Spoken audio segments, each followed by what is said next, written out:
di antara dampak buruk dari dosa itu adalah ruwet urusan, rumit, dipersulit urusan kita. Jadi ketika antum melihat kok sulit, ya sudahlah, antum hamparkan sejadah, antum duduk istighfar, minta ampun sama Allah Subhanahu wa taala. Kadang-kala sebagian kita itu ketika rumit urusannya, ketika dikasih penyakit yang nggak kunjung sembuh, dia langsung mengatakan,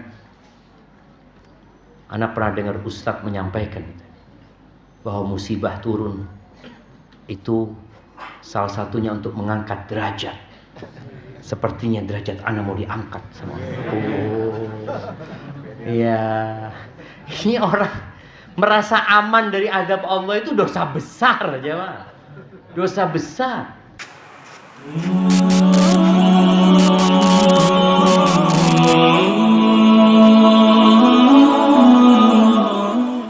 Jamaah rahimakumullah, kembali kepada masalah dosa yang menempel sama kita, yang kita harus benar-benar berusaha untuk bertobat dan jangan menunda tobat. Kalau antum berbuat dosa hari ini, jangan nunggu besok tobatnya. Ketika datang malam hari, bertobatlah. Ketika berbuat dosa malam hari, jangan nunggu besoknya. Besok kayaknya insya Allah pas maghrib aku mau tobat. Jangan. Belum tentu antum umurnya sampai maghrib. Innallaha yabsutu yadahu bil-lail, kata Nabi alaihi salatu wassalam, liyatuba musi'un nahar. Allah membentangkan tangannya di malam hari agar orang-orang yang berbuat dosa di siang hari itu tobat. Juga seperti itu, membentangkan tangannya di siang hari buat orang yang berbuat dosa di malam hari untuk tobat. Dalam riwayat Imam Bukhari dari Anas radhiyallahu anhu, Anas berkata, kita tahu generasi terbaik adalah generasi sahabat Nabi alaihi salatu wassalam yang mendampingi Nabi alaihi salatu wassalam. Kemudian generasi yang baik pula adalah generasi tabi'in. Siapa tabi'in itu, jemaah? Nah, yang hidup di zaman sahabat. Belum. Nah, siapa yang mau jawab yang benar jawabannya? Yang belajar ke sahabat. Yang hidup bersama sahabat, mendengar ucapan sahabat, melihat perbuatan sahabat, walaupun kafir.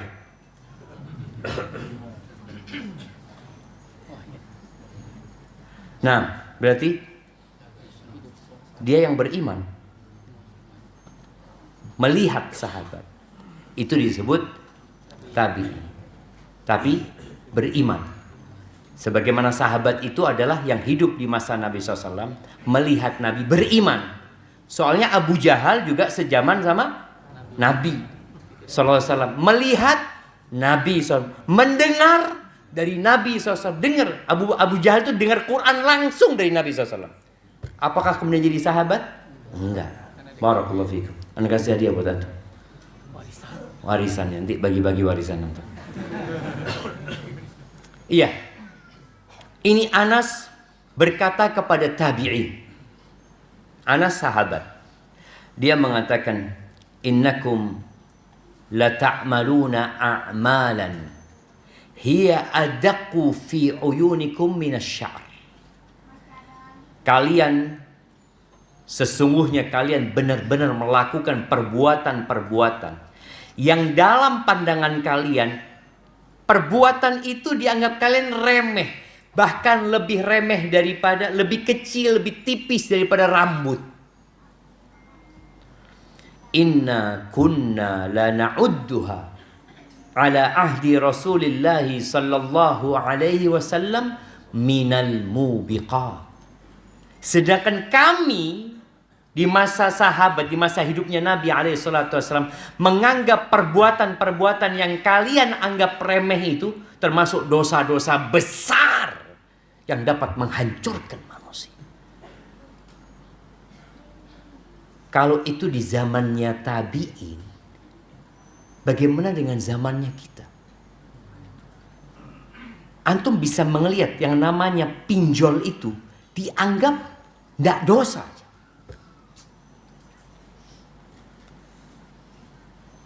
Emangnya nggak boleh pinjol, Ustaz? Boleh apa nggak boleh? Ya tergantung lah. Ribanya nggak boleh kan? Ribanya nggak boleh. Kita lihat di masyarakat yang namanya bank harian. Ada bank harian. Apa sebutnya sih? Bank keliling. Bank keliling. Bangling ya. Bangling. Iya, itu bank keliling. Masyarakat melakukan itu tanpa ada malu, tanpa ada merasa dosa. Orang kalau berbuat dosa itu malu loh. Makanya orang berbuat dosa itu sembunyi-sembunyi. Karena dia tahu yang aku lakukan dosa. Ini terang-terangan. Terang-terangan dia melakukan dosa itu. Dianggap kenapa? Aku ini membantu orang lain. Coba tanyakan kepada mereka, terbantu tidak? Iya, terbantu. Walaupun dipentung dari belakang. Itu yang terjadi. Artinya ada banyak ya. Kalau di zaman tabi'in aja Anas mengatakan itu. Bagaimana kalau Anas hidup di masa kita sekarang ini? Dalam kehidupan rumah tangga coba dilihat juga. Ada mungkin yang dianggap remeh. Tapi boleh jadi itu mengantarkan ke neraka. Ahibati fillah. Ketika perang Uhud, umat Islam itu kalah. Iya. Awalnya menang, kemudian Allah kasih kekalahan. Meninggal dari para sahabat Nabi kira-kira 70 orang. Terluka banyak dari para sahabat. Bahkan Nabi kita alaihissalam termasuk yang terluka pada waktu itu. Penyebabnya apa? Nah, siapa yang mau jawab? Apa penyebabnya? Nah, melanggar perintah Nabi, melanggar larangan Nabi. Nabi SAW melarang mereka untuk turun. Mereka turun, Masya Allah. Kasihkan ini. Iya, karena satu urusan aja. Satu larangan dilanggar atau satu perintah tadi yang tidak dilakukan sama mereka, akhirnya kalah. Padahal di tengah-tengah mereka ada Nabi Muhammad SAW. Di tengah-tengah mereka ada Abu Bakar, ada Umar, ada Utsman, ada Ali. Ada sahabat-sahabat yang dijamin masuk surga, ada aja. Gara-gara satu kesalahan, Allah berikan kekalahan itu.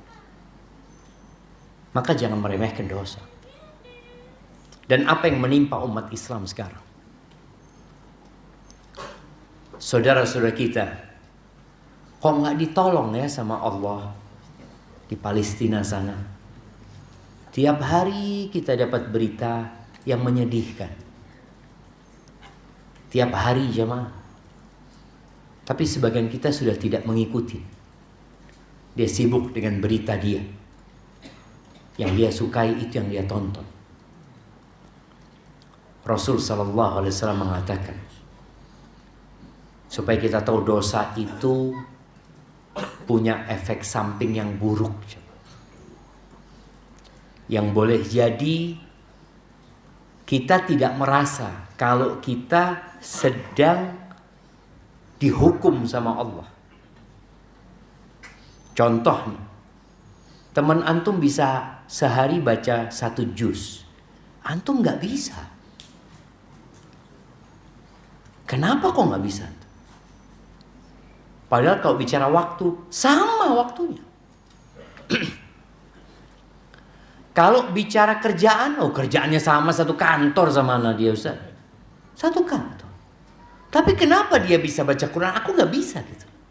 Apa penyebabnya? Ada ibu-ibu mungkin yang secara rumah tangga ada pembantu. Pembantunya bisa baca 1 juz, majikannya nggak bisa. Oh iya Ustaz, banyak urusan Ustaz. Yang pembantu urusannya apa? Antum bisa lihat ya. Kenapa itu terjadi? Sebagian orang itu dihukum tapi nggak merasa dihukum. Di antara dampak dosa itu terhalanginya seseorang dari berbuat kebaikan. 10 awal Dzulhijjah seharusnya berlomba-lomba dalam kebaikan, kita santai. Di waktu mustajab berdoa, orang berdoa, kita nggak doa. Ada apa sama kita? Tadi boleh jadi dosa-dosa kita. Makanya tatkala ada seorang yang datang kepada Hasan al-Basri atau Abdullah bin Mas'ud, ya, yang dia mengatakan, aku ini kepingin sholat malam. Aku sudah siapin air untuk berwudu. Semuanya sudah disiapin. Mungkin dulu orang alarmnya apa jemaah? Ayam. Bener loh jemaah. Ayam itu subhanallah. Usahakan antum piara ayam jemaah. Ana sempat piara ayam tapi karena ada yang nggak setuju, akhirnya dipindahkan ayamnya. Banyak orang-orang di perumahan itu udah nggak dengar lagi kokok ayam. Padahal ketika ayam berkokok dia melihat malaikat jemaah. Dan kita disuruh doa kalau dengar kokok ayam itu.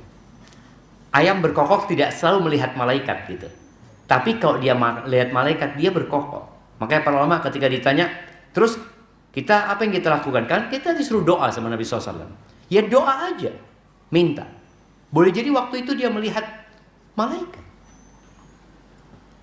Dia udah siapin semua, mungkin ayamnya juga disiapin. Tetap nggak bangun dia. Sebagian kita alarmnya pakai handphone sekarang. Dan keren alarm pakai handphone nih jemaah. Kita matiin, hidup lagi dia jemaah. Kita matiin, hidup lagi. Berantem sama kita sampai adzan subuh, nggak sholat akhirnya kita. Gara-gara alarm tuh padahal sudah keren alarmnya sekarang. Ketika orang ini tanya kepada Hasan Basri, apa kata Hasan Basri? Qayyadatka dzunubuka. Engkau itu sedang dihukum sama Allah. Kok dibelenggu sama dosa-dosamu gitu loh. Kita dibelenggu sama dosa-dosa kita. Tapi nggak merasa gitu loh. Jadi kekalahan umat Islam yang sekarang tadi, kita lihat umat Islam dibantai, padahal jumlah kita itu 2 miliar. Antum tahu berapa jumlah Yahudi? Nggak tahu. Coba antum lihat di HP antum. Coba anak kepingin tahu. Coba dilihat. Berapa jumlah Yahudi yang di Israel sama yang di dunia? Ada yang dapat? Itu yang di Israel. Di Israel atau di dunia? Sekarang berapa? 15,7. Ada yang lebih tinggi? Benar jemaah, ini kadang-kala yang 2019 ya, sekarang 2025. Berapa? Paling tinggi?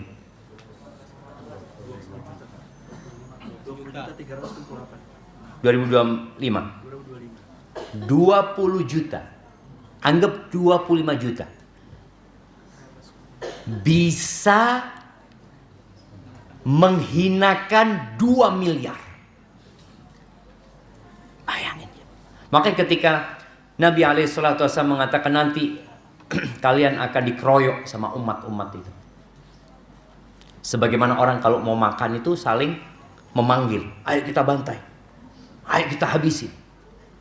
Sahabat bertanya kepada Nabi alaihi salatu wassalam, awa min qillatin nahnu yawma idin. Kita dikeroyok, dihabisi, dihinakan itu karena jumlah kita sedikit. Kata Nabi SAW, bal antum yawma idzin katsir. Banyak jumlah kalian pada waktu itu. Dan kita lihat sekarang nih, 2 miliar menghadapi 20 juta. Nggak bisa berbuat apa. Oh iya Ustaz, mereka punya senjata. Pada waktu perang Badar, umat Islam itu jumlahnya 300 belasan. Musuhnya 1000. Yang naik kuda di umat Islam cuma 1, Al-Miqdad bin Aswad. Yang orang kafir 1000 orang dengan pasukan berkuda, dengan baju besi. Mereka datang untuk perang. Yang 300 ini datang untuk menghadang kafilah. Tapi kenapa Allah menangkan? Karena yang memenangkan itu memang Allah. Bukan karena jumlah, bukan karena persenjataan, sama sekali. Maka Allah katakan, iyansurkumullah fala ghalibalakum. Kalau Allah memenangkan kalian, tidak ada yang bisa ngalahkan kalian. Nggak ada. Wa iyakhdhulkum. Tapi kalau Allah mau menghinakan kalian, Allah al-khudlan itu nggak ditolong. Kalau Allah tidak menolong kalian, faman yansurukum min ba'di. Siapa yang akan nolong kalian? Siapa? Makanya kemarin ada sebuah pertanyaan dari jamaah di Australia. Dia mengatakan di sana itu banyak demonstrasi dilakukan sebagai bentuk protes terhadap Israel. Ya, yang demo ya non-muslim, muslim, ikut macam-macam. Gimana sih? Apakah boleh kita ikut? Ana sampaikan. Kenapa saudara-saudara kita dibantai sama Israel? Bukankah mereka umat Islam? Bukankah mereka di atas kebenaran? Bukankah Allah berjanji akan menolong? Kenapa Allah nggak menolong kita? Kita perlu introspeksi diri kita. Jangan-jangan kita penyebab saudara-saudara kita dibantai. Tapi tadi kita ini nggak sadar. Kita berpikir dengan seperti itu kita membela saudara kita. Enggak. Nabi SAW mengatakan, idza tabaya'tum bil'ina wa raditum biz-zara' wa akhadtum adhnabal baqar wa taraktumul jihad sallatallahu alaikum dhullan la yanzi'uhu. Kalau sistem jual beli kalian riba yang terselubung, dan kita tahu Yahudi itu mengkaji Al-Quran, dia tahu bahwa umat Islam ini selama ini menang karena Allah menolong mereka. Bagaimana Allah tidak menolong umat Islam? Dan mereka tahu. Awal-awal yang melariskan riba ini siapa? Yahudi. Dan mereka dilaknat. Allah sebutkan dalam Al-Quran. Wa aklihimur riba wa qad nuhu anhu. Mereka makan riba dan sudah dilarang. Akhirnya mereka dilaknat sama Allah SWT. Mereka dibinasakan. Allah nggak nolong Yahudi. Mereka adalah umatnya Nabi Musa pada waktu itu. Nggak ditolong sama Allah Azza wa Jalla ketika mereka melakukan pelanggaran. Dan mereka ingin itu terjadi sama umat Islam. Bagaimana umat Islam makan riba sehingga Allah tidak nolong. Dan itu yang terjadi sekarang. Kalau sistem kalian riba yang terselubung, orang kalau sudah riba ini berarti cinta dunia. Kalian sibuk dengan pertanian kalian, dengan peternakan kalian, semua ingin mengamankan posisi duniawi. Dan kalian tinggalkan jihad, maka Allah akan menimpakan kepada kalian dzullan. Ingat, yang menimpakan siapa? Allah, bukan Israel. Oh tapi Israel kan salah. Iya. Israel itu, kalau antum tahu, nabi mereka bunuh. Kok bayi-bayi? Nabi. Mereka bunuh Nabi Yahya. Mereka bunuh Nabi Zakaria. Dibunuh nabi itu. Mereka gak suka sama nabinya, dibunuh sama mereka. Maka kalau mereka melakukan itu sekarang, wajar. Memang seperti itu kerjaan mereka. Kitanya yang gak wajar membiarkan itu terjadi. Kita yang gak wajar. Gara-gara tadi dosa kita. La yanzi'uhu. Allah gak akan cabut kehinaan itu. Gak akan dicabut sama Allah. Sampai kapan? Hatta tarji'u ila dinikum. Sampai kalian kembali kepada agama kalian. Maka ini usaha kita kembali kepada agama.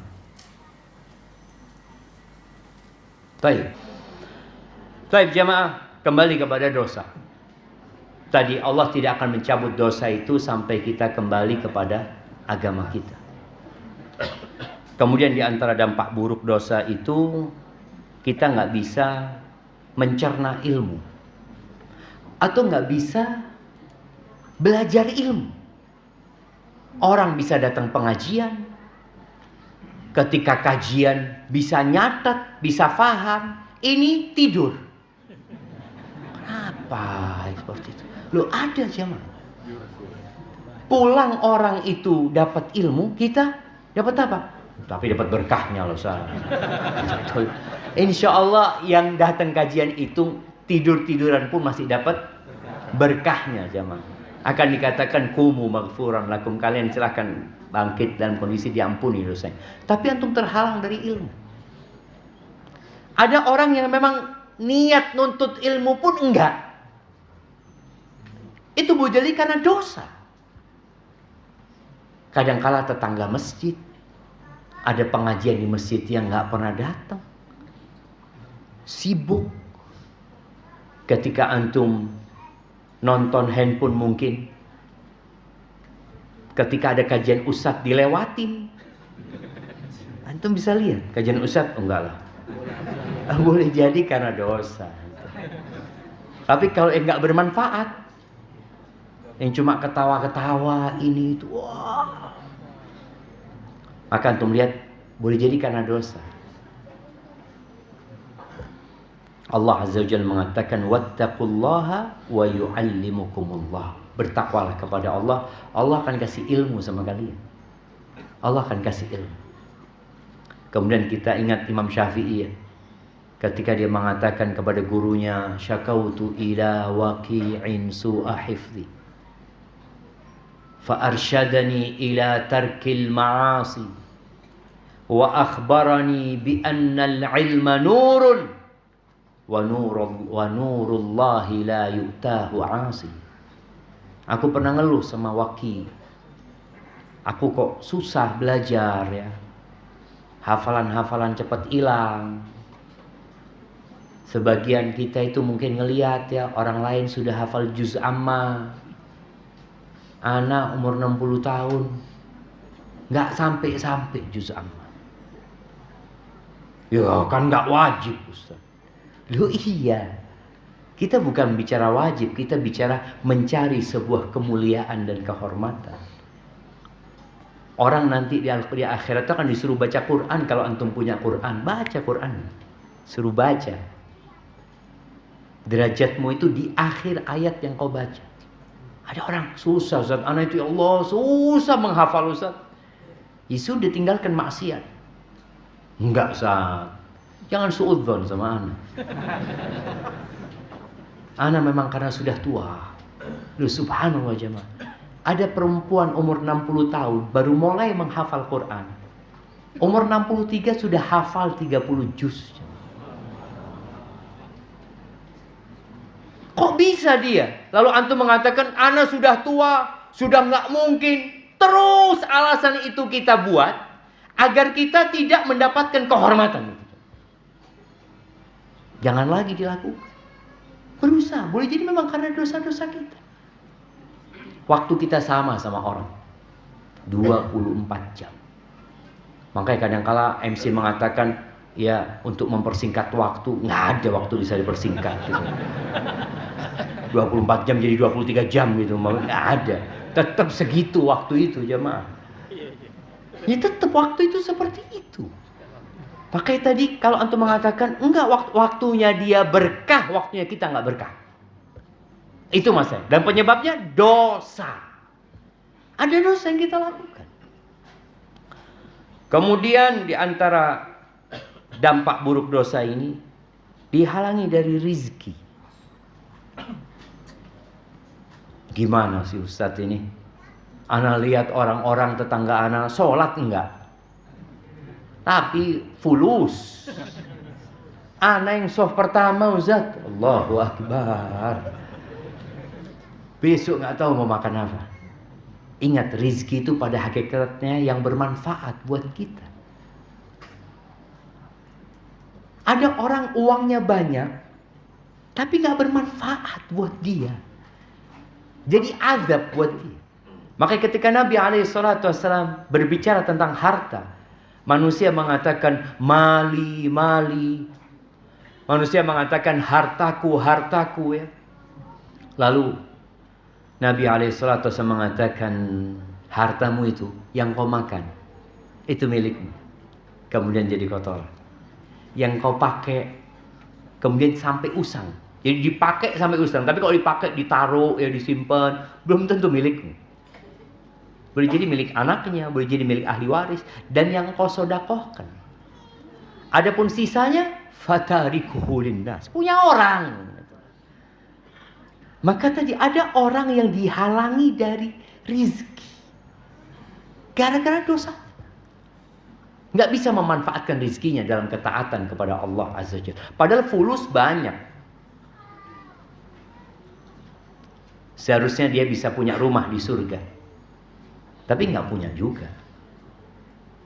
Ternyata uangnya dibelikan untuk kemewahan yang kurang berguna sama dia.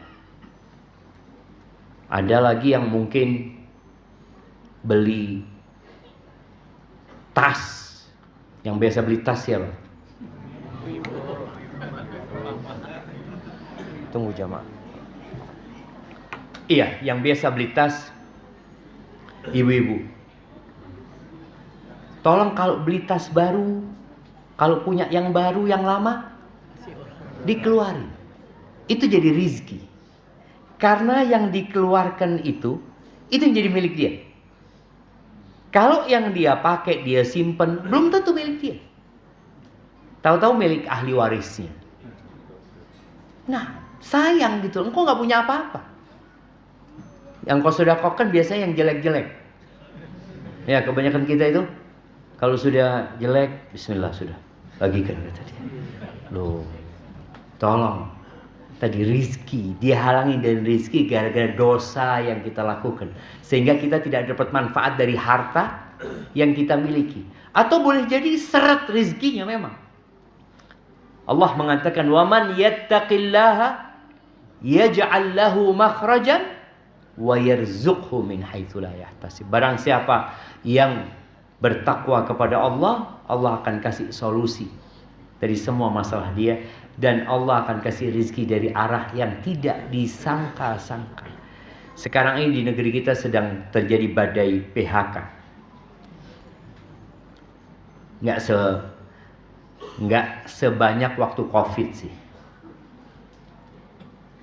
Tapi banyak yang di PHK. Apa solusinya? Ya bertakwa kepada Allah. Pintu rizki itu bukan hanya bekerja. Kita ini memang sejak SD itu diajarin untuk rajin belajar, untuk nurut, sampai SMP, SMA, kuliah, tujuannya jadi apa? Jadi pegawai. Jadi disekolahkan untuk jadi pekerja. Jadi pendidikan itu untuk mencukupi kebutuhan tempat-tempat kerja ini, industri. Pintu rizki itu bukan hanya bekerja. Ada banyak pintu rizki. Di antara pintu rizki yang paling utama tadi bertakwa kepada Allah Subhanahu wa ta'ala. bertawakal kepada Allah, ya. Kemudian memperbanyak istighfar, banyakin aja istighfar, minta ampun sama Allah SWT. Kemudian usaha dikerjakan.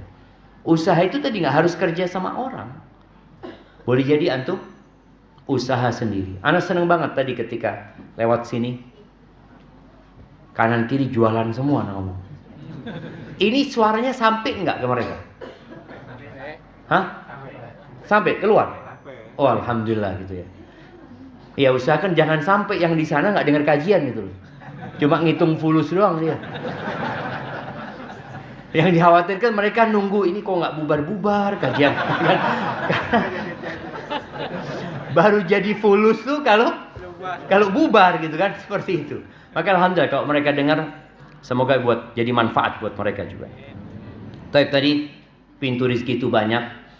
Di antaranya adalah memperbanyak istighfar, bertobat kepada Allah Subhanahu wa taala. Kemudian di antara dampak buruk dari dosa itu adalah ruwet urusan. Rumit. Dipersulit urusan kita. Jadi ketika antum melihat kok sulit, ya sudahlah antum hamparkan sejadah, antum duduk istighfar, minta ampun sama Allah Subhanahu wa taala. Kadang-kala sebagian kita itu ketika rumit urusannya, ketika dikasih penyakit yang nggak kunjung sembuh, dia langsung mengatakan, ana pernah dengar Ustadz menyampaikan bahwa musibah turun itu salah satunya untuk mengangkat derajat. Sepertinya derajat ana mau diangkat sama Allah. Oh, ya, ini orang merasa aman dari azab Allah itu dosa besar, jemaah. Dosa besar. Makanya ketika antum melihat orang lain kena musibah, dipersulit urusannya, di sini kita berbaik sangka sama orang itu. Kalau kelihatannya orang itu memang orang baik ya, antum datang kepada dia, semoga Allah angkat derajat antum dan dihapuskan dosa-dosa antum. Jangan datang kepada dia, antum kayaknya banyak dosanya. Kalau orang lain berbaik sangka, kalau sama kita perlu berburuk sangka ya. Kemudian orang kalau banyak berbuat dosa, hatinya jadi gelap. Dia nggak tahu yang ma'ruf dan nggak tahu lagi sama yang mungkar. Semua dia anggap sama, karena dia hidup mengikuti nafsunya. Hatinya tertutup, ada nokta hitam yang membuat hatinya tertutup. Bahkan ada hati yang seperti gelas yang dibalik. Antum kalau datangkan satu mobil tangki untuk memasukkan air ke sini, kira-kira setelah berapa mobil tangki air akan masuk? Sampai kiamat gak masuk. Karena dia kebalik. Nggak ada. Hati itu kalau terus kita berbuat dosa, awalnya hitam, bisa hati itu kebalik. Sehingga tadi ustadz didatangkan, sejuta ustadz didatangkan, nggak akan dengar. Maka jangan sampai hati kita ditimpa kegelapan, sehingga Allah Subhanahu wa taala mempersulit hidayah untuk masuk dan mempersulit ketaatan buat diri kita. Dan dosa itu melahirkan dosa, sebagaimana ketaatan melahirkan ketaatan.